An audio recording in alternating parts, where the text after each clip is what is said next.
नमस्कार. प्रश्न तुमचे आणि उत्तर आमचे या कार्यक्रमामध्ये आपले सहर्ष स्वागत आहे. श्रोतेहो, तुम्ही जे काही प्रश्न विचारताय YouTube आणि Facebook या माध्यमातून किंवा प्रत्यक्ष प्रमाणात पण प्रश्न विचारणं बऱ्याच जणांचं केलं जातं आणि त्या प्रश्नांची उत्तर आपण ह्या भागामध्ये देतो. मग त्याच्यामध्ये पहिला जो प्रश्न आलेला आहे, तो आग्नेय दिशेला संडास आणि बाथरूम आहे, तर काय करावे लागेल असा एका श्रोत्याने प्रश्न आपल्याला विचारलेला आहे. त्याच्यामध्ये वास्तुशास्त्राचे आपण प्रत्येक दिशांचे भाग काही करतोय. त्याच्यामध्ये आग्नेय दिशेशी संबंधित जो आहे तो आपण भाग आपल्या यूट्यूब चॅनलला अपलोड केलेला आहे, तो बघा. त्याच्यानंतर दुसरा काय करावे लागेल असा प्रश्न आहे. तर आग्नेयला टॉयलेट किंवा बाथरूम असेल तर ते वास्तुशास्त्राच्या दृष्टीने अतिशय अयोग्य मानलं जातं, कारण त्याचे दुष्परिणाम हे मोठ्या प्रमाणावर आपल्याला दिसून येतात. मग ते दुष्परिणाम कोणते आहेत, तर त्या दुष्परिणामांचा विचार केला आपल्या तर लक्षात येईल की ती साधारण शुक्र ग्रहाची दशा आहे आणि अग्नीशी संबंधित असणारी दिशा आहे, लक्ष्मीशी संबंधित असणारी दिशा आहे. त्यामुळे ह्याच्यामध्ये स्त्रियांच्या संबंधित होणारे जे आजार आहेत ते ह्या आजाराचं प्रमाण आपल्याला आग्नेय दिशेशी संडास बाथरूम असेल तर जास्त प्रमाणामध्ये दिसतं. आता आपण प्रत्यक्ष ह्याला काय उपाय करावे लागतील असा प्रश्न विचारलाय. सगळे उपाय तर सांगणे तर शक्य नाही, पण आपण एक उपाय इथं सांगू शकतो. तो म्हणजे तुमचं आग्नेय दिशेला जर बाथरूम किंवा टॉयलेट हे काही जरी असेल तर दोन्ही ठिकाणी तुम्ही लाल रंगाचा बल्ब सतत जो 24 तास चालू राहील अशा पद्धतीचा लाल रंगाचा बल्ब लावून ठेवा.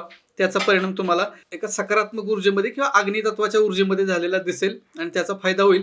प्रत्यक्ष जेव्हा आपण बघू त्यावेळेला आपल्याला पुढचं त्याला मार्गदर्शन करता येईल. त्यानंतर दुसरा जो प्रश्न असा आलेला आहे की मुलीच्या जन्मकुंडलीमध्ये मंगळ आहे आणि विवाह जमत नाही तर काय करावे.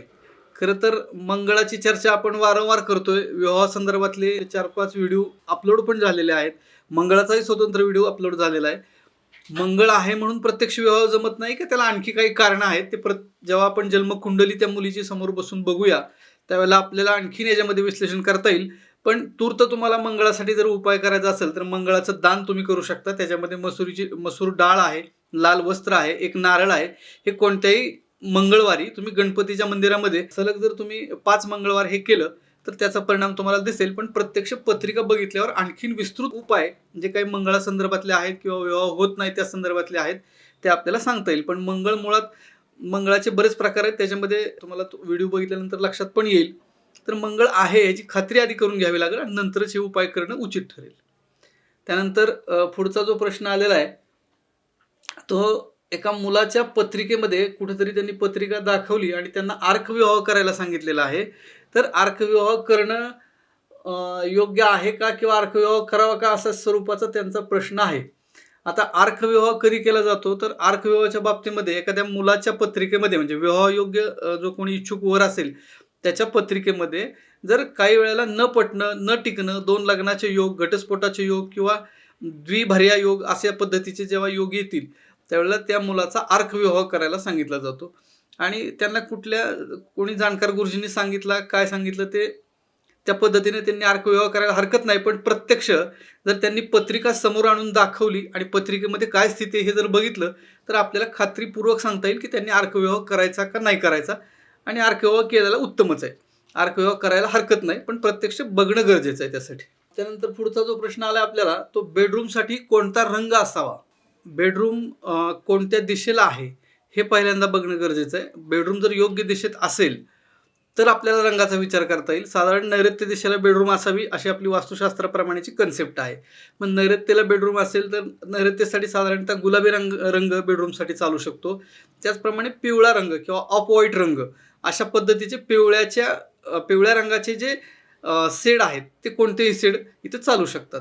या पद्धतीने दोन्ही रंगाचा वापर करता येईल. त्यांना पडद्यासाठी, बेडरूमसाठी किंवा बेडशीटसाठी सुद्धा ह्या रंगाचा वापर त्यांना करता येईल. फक्त आपली बेडरूम नैऋत्येला आहे का याची खात्री करा आणि त्याच नंतर या रंगाचा उपयोग करा हे आपल्याला इथं सांगता येईल. आता हा एक मोठा आणि विस्तृत उत्तर द्यावं लागेल अशा पद्धतीचा प्रश्न आहे. याच्यावर आपण स्वतंत्र एक एपिसोड पण करणार आहोत. पण तरी पण त्यांनी जर प्रश्न विचारलाय तर आपण त्याचं उत्तर देऊया की त्यांना नवीन घर बांधायचंय आणि घर बांधण्यासाठी त्यांना वास्तुशास्त्राप्रमाणे त्या घराचं कसं नियोजन करता येईल असा त्यांचा प्रश्न आहे. खरं उत्तर खूप मोठं होणार आहे. तरी पण मी एवढं सांगेन की त्यांनी स्वतः आधी लँड सिलेक्शन म्हणजे जागा ती योग्य आहे का नाही हे पहिल्यांदा बघून घ्यावं. जागेमध्ये काही दोष आहेत का, ते दोष कोणते आहेत आणि ते दोषांवरती आधी उपाय करून घ्यावेत. ती जागा पूर्णपणे राहण्यासाठी योग्य अशी बनवून घ्यावी. त्यानंतर इंजिनियरच्या बरोबर मीटिंग करून वास्तुशास्त्राप्रमाणे जे काही आपण प्लॅन करून देतो तो प्लॅन करून घ्यावा आणि प्लॅन केल्यानंतरच पुढच्या गोष्टी किंवा बांधकामाला सुरुवात करावी. याचं खूप मोठं उत्तर आपल्याला देता येईल. याच्यावर आपण स्वतंत्र एपिसोड करणार आहोत. तो एपिसोड आल्यानंतर तुम्ही ऐका. पण एवढंच सांगता येईल की लँड सिलेक्शनला इथं महत्त्व आहे आणि प्लॅनला पण महत्त्व आहे. ह्या दोन्ही गोष्टींना तितकंच महत्त्व आहे आणि हे दोन्ही केल्याशिवाय पुढे जाऊ नका. यानंतर पुढचा जो प्रश्न आपल्याला आला आहे, त्या एक गृहिणी आहेत आणि त्यांचं असं म्हणणं आहे की त्यांची जी मुलं आहेत, त्या मुलांच्या अभ्यासामध्ये प्रगती होत नाहीये किंवा त्याला अनुकूल अशी गती मिळत नाही, तेवढेसे मार्क्स मिळत नाहीत, असं त्यांचं एकंदरीत मत आहे. त्यासाठी कोणतं व्रत करावं असं त्यांचं म्हणणं आहे. खरं तर कोणतं व्रत करावं हे पण आपल्याला सांगता येईल. पण त्यापूर्वी मला असं वाटतं की हा जो प्रश्न आलाय तो प्रश्न त्या मुलांच्या आपण पत्रिका बघणं, त्यांच्या अभ्यासाची जी काही कॅपॅसिटी आहे ती किती आहे, काय आहे हे समजून घेणं अतिशय याच्यासाठी महत्त्वाचं ठरेल. आणि जर त्या पत्रिका बघितल्या आपण तर आपण सांगू शकतो की ह्या मुलाची किती गती आहे आणि किती त्याला स्पीड तुम्ही द्यायचं आहे, किती ताण द्यायचा आहे. समजा एखाद्या 100 सीसीचं इंजिन आहे आणि तुम्ही अपेक्षा मात्र 200 सीसीनी पळायची करताय तर ते शक्य होणार नाही. अशा वेळेला त्या मुलाची पत्रिका बघितली किंवा शिक्षण विचार कुंडली असते ती बघितली. त्यानंतर पुढं आपल्याला नवमांश कुंडलीहून पण ठरवता येतं की त्या पंचम स्थानाचा स्वामी कोण आहे वगैरे. त्याच्यावरून एकंदरीत शिक्षणाची त्याची कॅपॅसिटी काय आहे हे एकदा समजली की मग आपल्याला त्याच्यावरती उपाय करता येईल. पण त्यांनी जर व्रत असं विचारलेलं आहे तर व्रताचा उल्लेख आपल्याला इथं करता येईल. त्यांना शनी प्रदोष हे जे व्रत आहे ते विशेष करून मुलांच्या प्रगतीसाठी केलं जातं आणि शनी प्रदोष शनिवारी येणारा प्रदोष या दिवसापासून ते शनी प्रदोषाचं व्रत मुलांचं शिक्षण असेपर्यंत किंवा काही संकल्प करून ठरवून त्या पद्धतीने शनी प्रदोषाचं व्रत ते करू शकतात. हे आपल्याला इथं सांगता येईल.